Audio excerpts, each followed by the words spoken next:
कुछ तन दुखी कुछ मन दुखी, कुछ धन बिन रहें उदास, थोड़े थोड़े सब दुखी, सुखी केवल कृष्ण के दास। जय श्री कृष्णा, राधे राधे। दोस्तों आज मैं आप सभी को लड्डू गोपाल की एक अद्भुत बिल्कुल सत्य लीला कथा सुनाऊंगी, जिसे सुनकर आप आश्चर्यचकित रह जाएंगे। दोस्तों कहते हैं ना, ईश्वर की मर्जी के बिना एक पत्ता भी नहीं हिल सकता, तो हम उनका नाम उनकी मर्जी के बिना कैसे ले सकते हैं। दोस्तों सौभाग्यशाली होते हैं वो लोग जो ईश्वर का नाम लेते हैं, हमारे श्री कृष्ण राधा रानी का नाम लेते हैं और ईश्वर के करीब रहते हैं। ये हमारे ऊपर भगवान श्री कृष्ण, हमारे ईश्वर, हमारे आराध्य की कृपा ही है। अगर हम उनका नाम लेते हैं, उनकी सेवा पूजा करते हैं, उनको याद करते हैं, तो ये भी उनकी हमारे ऊपर कृपा ही है। दोस्तों आज की लीला कथा है रायपुर की एक भक्त की। दोस्तों रायपुर की एक छोटी सी फैमिली की, एक छोटा सा परिवार, माता पिता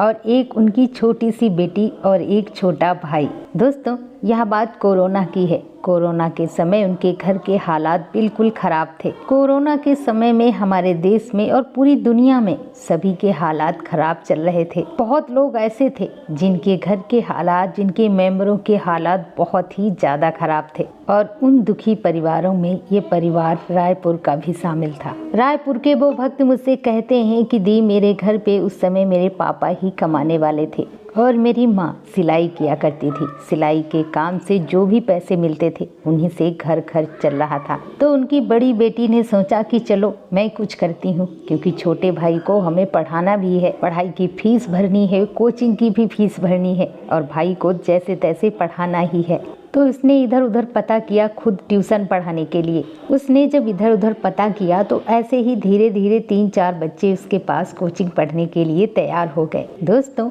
यह एक रायपुर का ऐसा परिवार है जहाँ कभी भी कृष्ण की पूजा नहीं हुई, ना ही कभी कोई लड्डू गोपाल की सेवा हुई और ना ही उनके घर में कोई ज़्यादा लड्डू गोपाल के बारे में जानता था। वो इतना तो जानते थे कि भगवान श्री कृष्ण होते हैं, उनकी पूजा होती है, लेकिन उनका भगवान के साथ कोई खास रिश्ता नहीं था। दोस्तों हुआ यूँ कि एक रात उस लड़की को सपने में सांवली सी सूरत वाला बच्चा दिखाई दिया और वो बच्चा उस लड़की को देखकर मंद मंद मुस्कुरा रहा था। वह लड़की जब सुबह जागी तो उसने सोचा कि चलो कोई नहीं, ये तो सपना ही था, मैंने सपने में देखा और सपने कभी सच नहीं होते।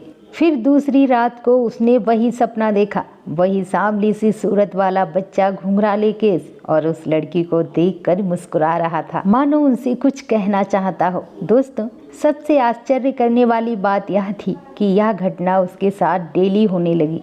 वह प्रतिदिन एक बच्चा देखती और वो बच्चा उसको देखकर मंद मंद मुस्कुराता। एक दिन सपने में उसने देखा कि कोई बच्चा दीवार के पीछे से चुपके से उसे देख रहा हो। और उस दिन आश्चर्य करने वाली बात यह थी कि जब वह प्रतिदिन सपना देखती थी तो वो बच्चा उसे देखकर मुस्कुराता था, लेकिन उस दिन वह बच्चा उसे देखकर रो रहा था, उसकी आंखें नम हो रही थीं। जब वह सुबह जागी तो इस सपने को लेकर वह चिंतित हो गई कि मैंने ऐसा सपना क्यों देखा। मैं तो डेली उस बच्चे को मुस्कुराते हुए देखती हूँ, पर आज वो बच्चा क्यों रो रहा था, उसकी आंखों से आंसू बह रहे थे। दोस्तों दूसरे दिन उसने फिर से वही सपना देखा कि वह बच्चा दीवार के पीछे से छुप के उसे देख रहा हो, उसकी आंखें नम थीं। पर वह मैया बताती हैं कि मुझे ऐसा लग रहा था कि जैसे कि वह दीवार मेरी जानी पहचानी है, मैंने उस दीवार को कहीं देखा है। फिर वो कहती हैं कि मुझे अचानक से याद आता है कि वह जगह तो वही है जहाँ मैं डेली कोचिंग पढ़ाने जाती हूँ, बच्चों को ट्यूशन पढ़ाती हूँ। दूसरे दिन वह फिर से ट्यूशन पढ़ाने के लिए गई और वो अपने सपने की बात भूल नहीं पा रही थी कि मैंने उसी दीवार को अपने सपने में देखा है। वो वहाँ जाकर उस दीवार को देखती है, उस कमरे की तरफ देखती है और वह ट्यूशन पढ़ा रही थी और उस कमरे की तरफ देख रही थी। तभी उसने उस बच्चे से पूछा, उसी घर का एक बच्चा उसके पास ट्यूशन पढ़ता था, कि इस कमरे में क्या है, ये कैसा कमरा है। तो उस बच्चे ने बताया कि मैम यह हमारा स्टोर रूम है, जो हमारे घर में सामान है जो हम लोगों के काम में नहीं आता है, कबाड़ में हो जाता है, लोहा प्लास्टिक सारा हम इसी में डाल देते हैं। उसके बाद वह ट्यूशन पढ़ाती है, ट्यूशन पढ़ाने के बाद वापस घर आ जाती है।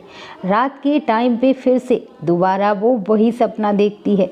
उसने अपने सपने में फिर से वही कमरा देखा, वही दीवार देखी जहाँ उसने पहले देखा था और फिर से वही बच्चा रोते हुए दिखाई दिया वो फिर से घबरा जाती है, आश्चर्य हो जाती है कि ये मैं कैसा सपना देखती हूँ, और वही जगह मैं अपने सपने में देखती हूँ। अगले दिन वह फिर से ट्यूशन पढ़ाने के लिए गई। उसके मन में बेचैनी थी कि मैं यह कैसा सपना देखती हूँ। वह बार बार उसी स्टोर रूम की तरफ, उसी कमरे की तरफ देख रही थी। ये तो वही कमरा है जिसे मैं अपने सपने में रोज देखती हूँ, और इस दीवार के पीछे से छुप के एक बच्चा मुझे निहारता है और रोता हुआ दिखाई देता है। दोस्तों, दूसरी तरफ उसके दिमाग में यह भी चल रहा था कि ये वहाँ पर पढ़ा रही थी।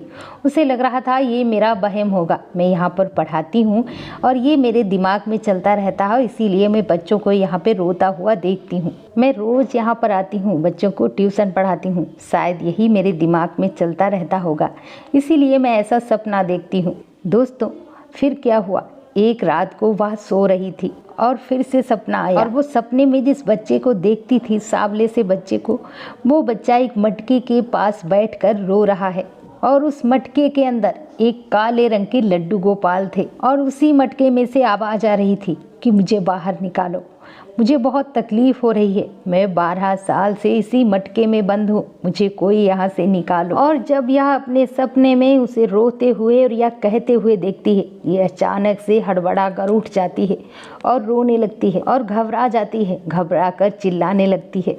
उसकी चिल्लाने की आवाज़ सुनकर उसकी मम्मी उठकर उसके पास आती हैं और कहती हैं, क्या हुआ बेटा, तुम इतनी रात को चिल्ला क्यों रही हो और इतनी घबराई हुई क्यों हो। तभी वह उसे सारी बात बताती है कि मैं इतने दिनों से ऐसा सपना देख रही हूँ, और मैं अपने सपने में वही जगह देख रही हूँ मम्मी जहाँ पर मैं ट्यूशन पढ़ाने के लिए जाया करती हूँ, और आज तो मुझे ऐसा सपना आया है कि उस सपने को देखकर मैं तो डर ही गई हूँ। सारी रात माँ और बेटी को नींद नहीं आई, और वह इतना डर गई थी, इतना घबरा गई थी, और उसकी मम्मी भी।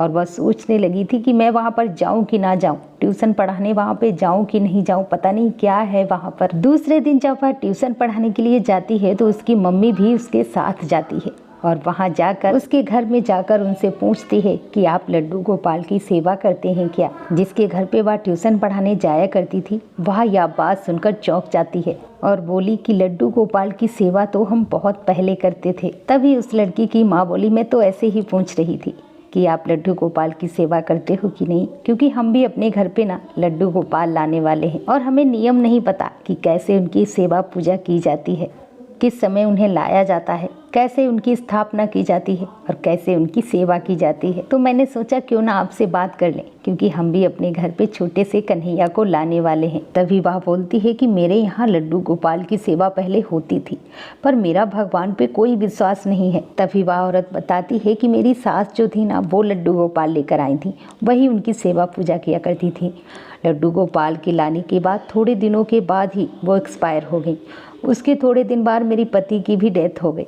तो मुझे लगा कि लड्डू गोपाल की वजह से यह सब हो रहा है, इन्हीं की वजह से मेरे घर में सब बर्बाद हो गया है, मेरा विश्वास टूट गया, मेरा भगवान पर से भरोसा उठ गया, और तभी से मैंने लड्डू गोपाल को उठाकर रख दिया है, और मेरे घर पे कोई मंदिर भी नहीं है, हम कोई पूजा नहीं करते हैं। तभी वह लड़की बोलती है जो सपने में उस बच्चे को देख रही थी, वह बोली कि आपने लड्डू गोपाल को कहाँ पर रखा है, कहीं आपने लड्डू गोपाल को किसी मटके में तो नहीं रखा है। अब वह औरत इस लड़की की बात सुनकर हैरान रह जाती है, आश्चर्य रह जाती है कि इसको कैसे पता कि मैंने लड्डू गोपाल को मटके में रखा है। तभी वह लड़की फिर से कहती है कि नहीं, मुझे तो लगता है आपने लड्डू गोपाल को किसी मटके में बंद करके रखा है और आपने उनको स्टोर रूम में डाल दिया है। अब उस औरत के पैरों तले जमीन खिसक जाती है कि यह हमारे घर की सारी बातें इस लड़की को कैसे पता। भी वह लड़की कहती है कि आप मुझे वहाँ लेकर चलो जहाँ आपने लड्डू गोपाल को रखा है। तब वह औरत उस लड़की को और उसकी मम्मी को उसी स्टोर रूम में लेकर जाती है, और उसने इस मटके को निकाला, और जब मटके को खोला गया तो उसमें एक सुंदर से लड्डू गोपाल बैठे हैं जो बिल्कुल काले पड़ चुके हैं। दोस्तों, वो कहते हैं ना, भगवान अपनी सेवा भी हर किसी को नहीं देते, वो अपनी सेवा करवाने के लिए अपने भक्त का चुनाव स्वयं करते हैं, और जिससे उन्हें सेवा नहीं लेनी होती है उसके मन में ऐसे विचार डाल देते हैं कि भगवान तो है ही नहीं, यह सब एक ढोंग है, दिखावा है।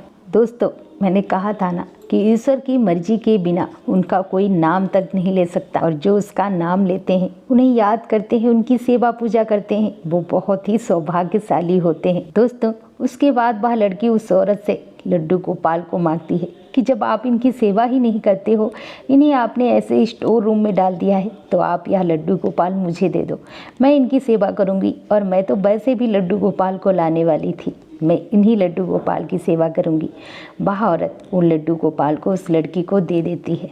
वह लड़की लड्डू गोपाल को लेकर अपने घर आती है, उन्हें पंचामृत से स्नान करवाती है, उनका सुंदर सा श्रृंगार करती है और उन्हें भोग लगाती है। दोस्तों, जब ठाकुर जी को लड्डू गोपाल को सेवा करवानी थी उस लड़की से, तभी उसके सपने में जा जाकर उससे कहने लगे और उसे प्रतिदिन सपना देते थे कि मुझे यहाँ से बाहर निकालो। दोस्तों, इस घटना से हमें यह सीख मिलती है कि जब लड्डू गोपाल हमारे घर आना चाहते हैं, जिस भी जरिए से हमारे घर आना चाहते हैं, वो हमारे घर आ ही जाते हैं। दोस्तों, मुझे यह देखकर बहुत अच्छा लगता है कि आप ठाकुर जी से इतना प्रेम करते हैं, उनकी लीलाएं सुनते हैं, उनकी सेवा पूजा करते हैं। हम सब इसी जन्म में कृष्ण को जान पा रहे हैं, उनकी सेवा कर पा रहे हैं, ये किसी सौभाग्य से कम नहीं है। दोस्तों, अगर किसी बच्चे को यह ना पता हो कि उसका पिता कौन है, तो उसका जीवन कभी सार्थक नहीं होता। दोस्तों, ठीक वैसे ही कृष्ण हमारे पिता हैं, हमारे परम पिता परमेश्वर हैं, पूरे ब्रह्मांड के मालिक हैं, हम सबके पिता हैं, तीनों लोगों के स्वामी हैं वो। हम सबको पता होना चाहिए कि हम कहाँ से आए हैं और कहाँ विलीन हो जाएंगे।